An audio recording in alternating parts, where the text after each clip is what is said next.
Valledupar, por eso yo desde muy pequeño he tenido que verme envuelto en todo lo que tiene que ver con la cultura vallenata, y no solamente con su cultura musical, sino además con la cultura, social, política, familiar, ¿sí? El tema que yo acabo de tocar es un tema compuesto por el músico Alejandro Durán, rey vallenato muchísimas veces, nacido en El Paso, Cesar. La canción se llama 039, es muy conocida, es la historia de un señor que pierde a una mujer y no se sabe si coincidencialmente o es algo poético, a la mujer se la lleva un carro cuyas placas eran 039. Cuando yo estaba pequeño,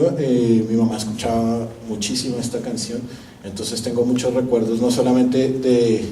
ella cocinaba, nosotros teníamos una casa que tenía la cocina al lado del patio, y el patio era un patio bastante grande, embaldocinado, pero no tenía puerta entre la cocina y el patio. Entonces mi mamá cocinaba, ponía a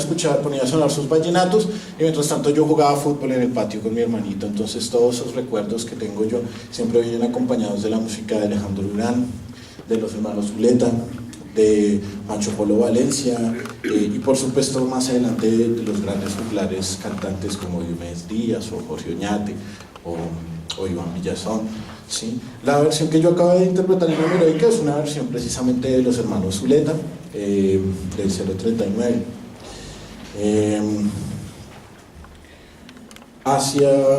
Esta canción es compuesta hacia 1950,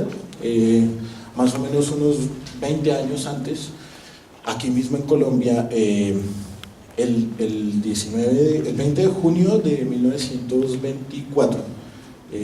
el señor Agustín Nieto Caballero construyó una carta para en ese entonces presidente de Colombia, el general Pedro Nel Ospina, y en esta carta Agustín Nieto plantea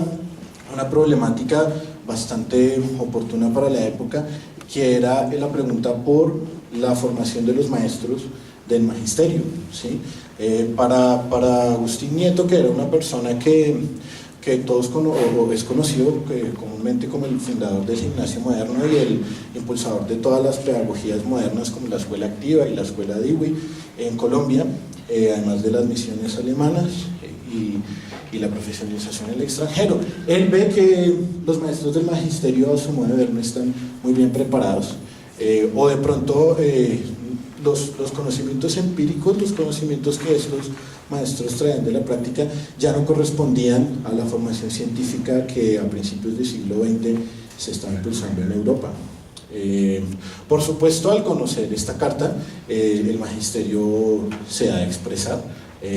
contra la crítica que hace y la necesidad que hace Agustín Nieto, y conforman una revista que se llama Acción Pedagógica, que va a ser la revista a través de la cual el magisterio va a presentar una especie de queja a la petición que hace Agustín Nieto para la formación de los maestros. Además de expresarse, por supuesto, la Iglesia, que es quien en esos momentos, no solamente, como sigue pasando aún, tenía la dirección de muchas escuelas normales, sino además de muchos colegios donde se formaban a nuestros niños. Sin embargo, esta lucha de Agustín Nieto Caballero, que es la persona que tenemos aquí en nuestra primera diapositiva, es una lucha que dura casi 15, 20 años para poder lograr, no solamente después de la presidencia de Pedro Nel Ospina, sino la de Olaya Herrera y después la de Alfonso López Pumarejo, que son los dos presidentes que sí tratan de darle un poco forma a la petición que hacía Agustín Nieto Caballero de llevar a nuestros maestros del magisterio a formarse en Europa para traer nuevas formas de hacer. Ustedes recordarán, me imagino que a todos nos gusta la historia, empezando el siglo XX, pues no había mucha disciplina en cuanto a la formación pedagógica de nuestros maestros, ¿no? Entonces, para redondear, se logra de una u otra forma que se puedan formar muchos maestros en Europa y que otros maestros vengan además, y que se pueda constituir una nueva reforma a la educación en Colombia, impulsada precisamente por este señor, reforma que hacia 1934 va a terminar constituyendo instituciones como la Dirección Nacional de Escuelas, la Dirección Nacional de Educación, perdón, que después termina convirtiéndose en lo que conocemos como Ministerio de Educación, y unas inspecciones que dirige Nieto Caballero junto con otros maestros por todo el país, observando los colegios, las clases. De allí nace además no solamente la necesidad de formar mejor a los maestros, sino además de que las condiciones de salubridad, de higiene y estructurales en donde estudian los niños sean muchísimo mejores. De ahí además Agustín Nieto Caballero, para quien de pronto no sepa, fue rector de nuestra universidad. De ahí nace la idea de crear dentro de las universidades o dentro de los procesos educativos la idea de campus, de ciudad universitaria, de un espacio en el que no solamente se instruya, sino un espacio en el que además se permita expresarse, la lúdica, el sol, el pasto, ¿sí? el ambiente de campus, ¿sí? Que permite otro tipo de condiciones distintas a las que en esos momentos había en los colegios, que era el hacinamiento, la suciedad, y muchos problemas que después van a ir siendo solucionados con el tiempo, o no sé si han sido solucionados. Para los griegos, la música era una forma de cultivar el espíritu. De ahí que los filósofos griegos pensaban o veían la música como una forma de mediar entre lo terrenal y lo espiritual, ¿sí? Por eso se crea en la Grecia el concepto musiqué, que el musiqué agrupaba la música, la pedagogía y la danza, ¿sí? Y en esos momentos era simplemente una actividad que podían realizar la aristocracia griega, ¿sí? Los romanos toman esta forma de pensar o esta forma de hacer como herencia del imperio griego, y dan continuidad a los procesos aristocráticos de música, ahora en la nobleza romana, pero incluyen algo muy importante que no habían hecho los griegos, y es que incluyen la música dentro de los currículums de estudios, ¿sí? Ejemplos como el de Plutarco, que crea, no solamente incluye la música dentro de los currículos, sino construye uno de los primeros institutos de enseñanza de las artes en el Imperio Romano. Sin embargo, ya declinando el imperio y a los albores del cristianismo, la música pasa de ser una actividad de la nobleza a ser una actividad de las que se traslada para las iglesias, y empieza a ser parte de lo litúrgico, de la adoctrinación además litúrgica, y por eso aparecen ejemplos musicales como los del canto llano, que también es llamado canto gregoriano, en el que se recibían a los niños huérfanos en las iglesias, se les enseñaba a cantar, y este proceso fue llevando a otras cosas, que fuera, por ejemplo, que hubiese aparecido la música sacra, la música sacra,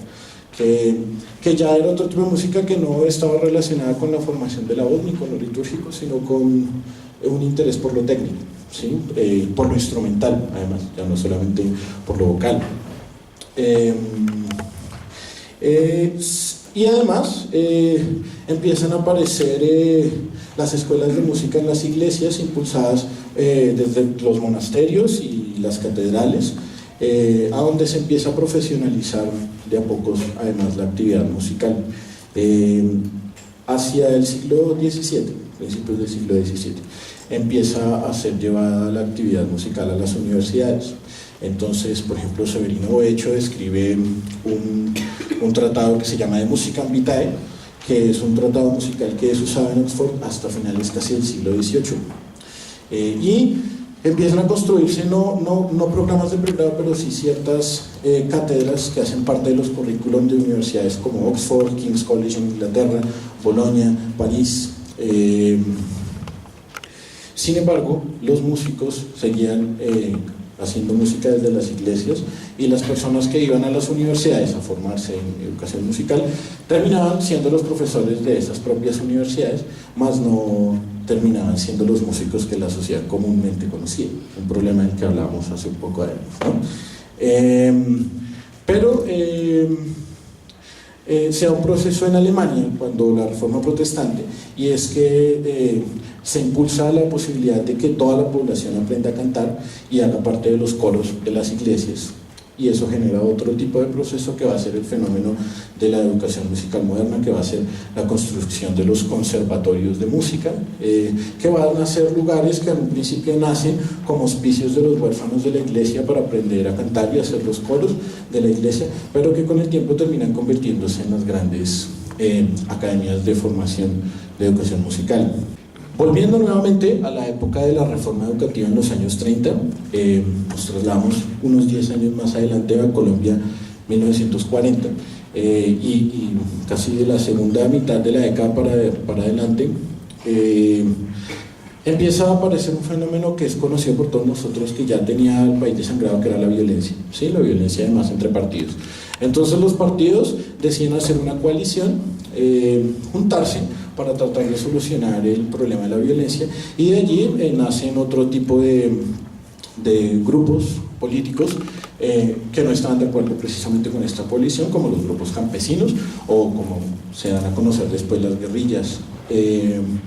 8 años después, en el 48, asesinan al líder popular Jorge Eliezer Gaitán,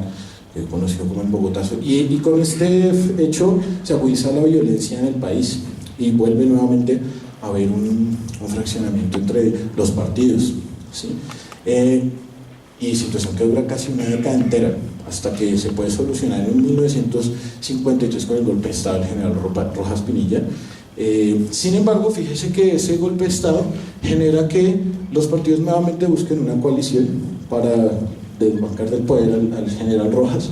y se firma entre los partidos liberal y conservador desde 1953 lo que vamos a conocer como el Frente Nacional. ¿Sí? Que el Frente Nacional es un periodo para liberales, otro periodo para conservadores, y ese Frente Nacional dura desde 1953 hasta 1973-74. Inicia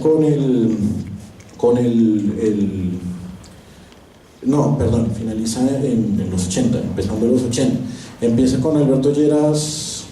Restrepo y termina con Camargo, y termina con la presidencia de Misael Pastrana Borrero. Por esos mismos años, 1953, que es cuando inicia el Frente Nacional, la Policía Nacional de Colombia impulsa a través de la presidencia de Alberto Lleras la construcción de colegios. Bueno, primero que empezando, la presidencia de Alberto Lleras impulsó una construcción masiva de colegios por todo el territorio nacional, y dentro de ese proyecto se incluyó la policía a través de precisamente una religiosa, una monja, la Madre María de San Luis, una monja antioqueña, que decide proponerle a la presidencia que los niños, hijos de policías, tengan la oportunidad de formarse en colegios en donde solamente estudien los niños de policías, y los hijos de policías, y lo adscriben al área de bienestar social de la policía. Es así como en 1953 se funda el Colegio Normal Femenino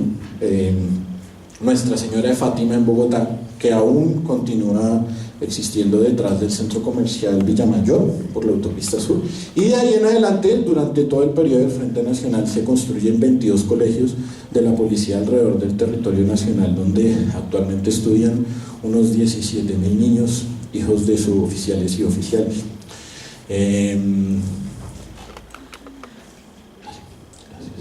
Yo, cuando niño,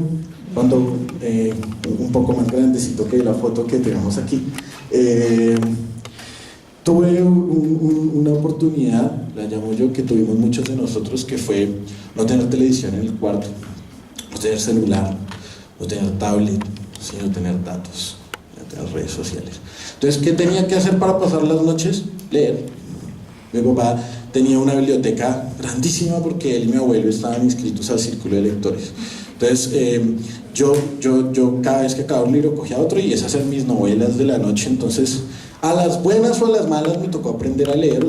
o a menos que yo quisiera pasar la noche entera mirando para el techo, armando figuras en el techo hasta que me quedara dormido, ¿no? A los 13 añitos me encuentro con un libro que pues, posiblemente no era el libro para un niño de 13 años, pero lo encuentro, que es el libro En busca del tiempo perdido de Marcel Proust, uno de los volúmenes que se llama Por el camino de Swan. Por supuesto estaba muy chiquito, gracias, no pude terminar de leer el libro.